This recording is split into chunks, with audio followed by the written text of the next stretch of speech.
todos, nesse vídeo eu resolvi trazer o livro Até que Tenhamos Rostos, do escritor C.S. Lewis, que é a releitura de uma mitologia grega de Cupido e Psique.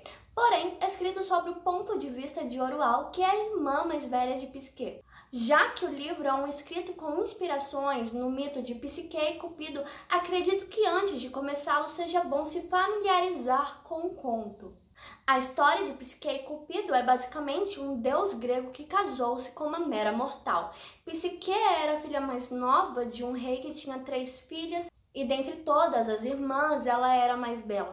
Ela era famosa por sua beleza e por pessoas de todos os lugares irem até onde ela estava para prestar-lhe homenagens, que na época eram somente oferecidas à deusa Vênus. O templo de Vênus estava ficando cada vez mais vazio, pois as pessoas iam diretamente a Psique oferecer devoção. A deusa Vênus ficou irada com Psique, pois ela era mais bela que a deusa e estava roubando a adoração de seus súditos. Então Vênus convocou seu amado filho Cupido, que por muitos é conhecido por Eros, o deus do amor, para que castigasse a pobre virgem por receber mais honrarias do que ela. E Cupido obedeceu a sua mãe, a castigou com gotas de uma água amarga que afastou dela vários pretendentes. Contudo, Cupido se apaixonou por ela após se ferir com sua própria flecha. A história não é muito longa, mas não quero me estender nela aqui nesse momento, mas vale dizer que já que Psique era a irmã mais bela dentre todas as filhas do rei, suas irmãs a invejavam, uma característica muito forte no próprio reescrito de Lewis. O livro vai trazer a personagem principal Orual, que se via como ser mais feio da face da terra, que obviamente se difere de sua bela irmã mais nova.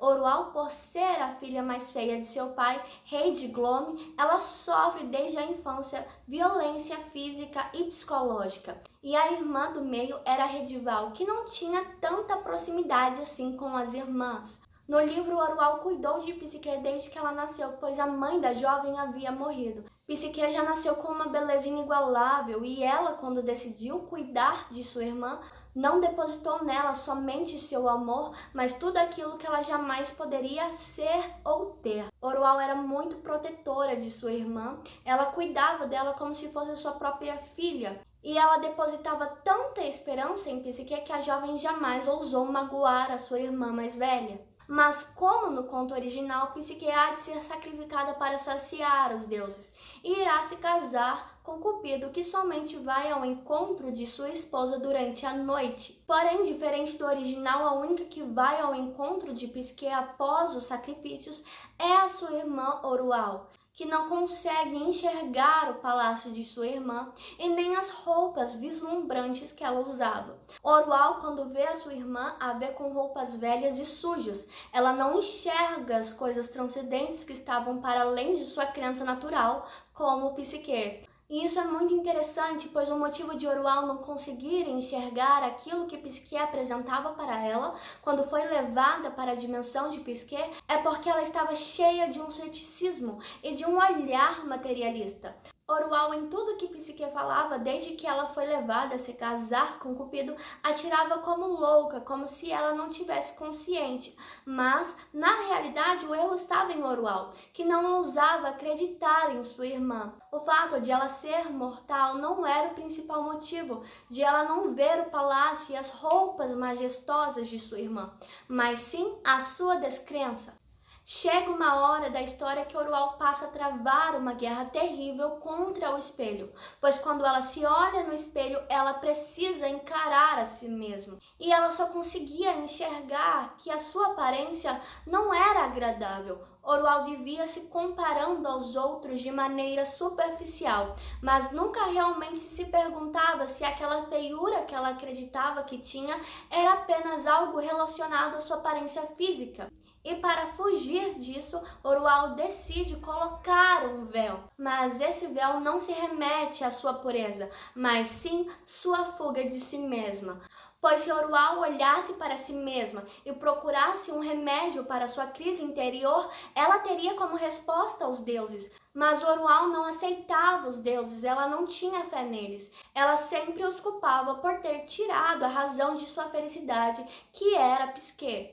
Orual visava sempre sua própria ganância. Ela, ao mesmo tempo que se martirizava, dizendo que se doava inteiramente por Psique, aprisiona sua irmã em prol de suas vontades. Ela também amava o seu guarda, que já era casado, e para ele sempre estar ao lado dela, ela o mantinha, sempre trabalhando, privando ele de estar com sua esposa e seus filhos, para ele sempre doar o seu tempo inteiramente a ela. Orual também despreza sua irmã do meio, pois o seu amor era seletivo. Ela valorizava uma irmã e desprezava a outra.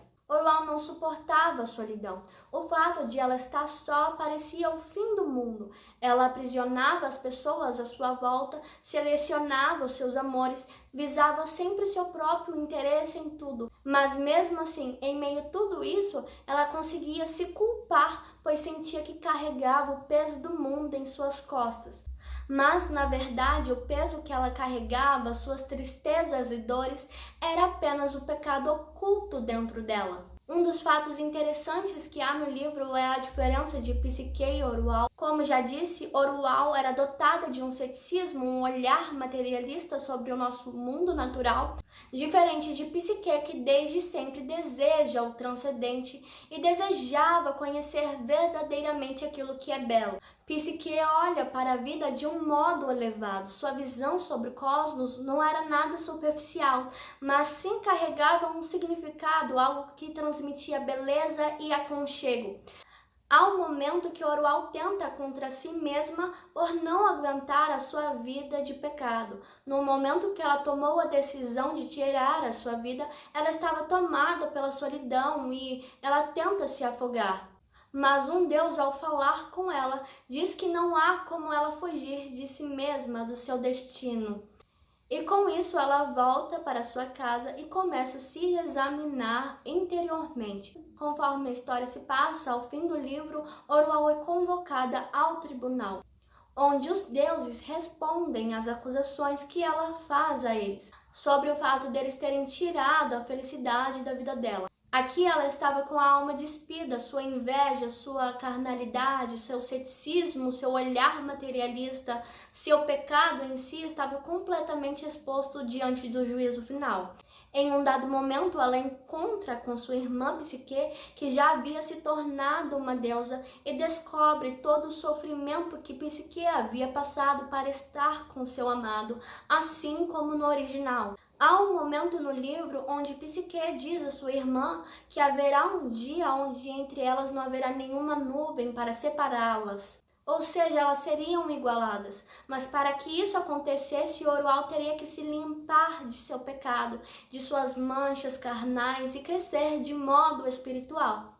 Orual está aqui representando o homem carnal, cheio de si mesmo e sem o divino, e ao mesmo tempo vazio de si, que busca preencher os seus anseios naquilo que é superficial. A felicidade que Orual buscava não era o real sentido da felicidade. Ela apenas desejava algo que a ausentasse de pensar em si, e no quão rasa ela era de modo espiritual e imatura emocionalmente.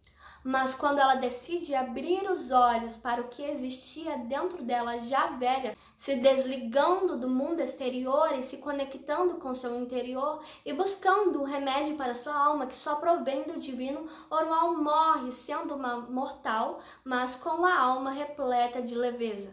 O livro tem o seu início e o seu fim remetendo ao livro de Jó, onde ele faz reclamações sobre sua vida diante de Deus, e da mesma forma Orual faz na obra. Ao fim do livro, Orual toma consciência de que diante de Deus todos os seus questionamentos desaparecem, e até mesmo as palavras diante de sua presença somem. Algo notável na obra é que Zeus, que é o deus supremo da mitologia grega, não é representado por Lewis como Zeus, mas sim como o próprio Deus do cristianismo, pois Lewis acreditava que os antigos criaram os mitos para preencherem suas necessidades pelo Santíssimo. E dessa forma a história termina com Orual falando que Deus era a resposta de sua vida. Bom pessoal, o vídeo de hoje foi esse, espero que vocês tenham gostado, Deus abençoe e até logo!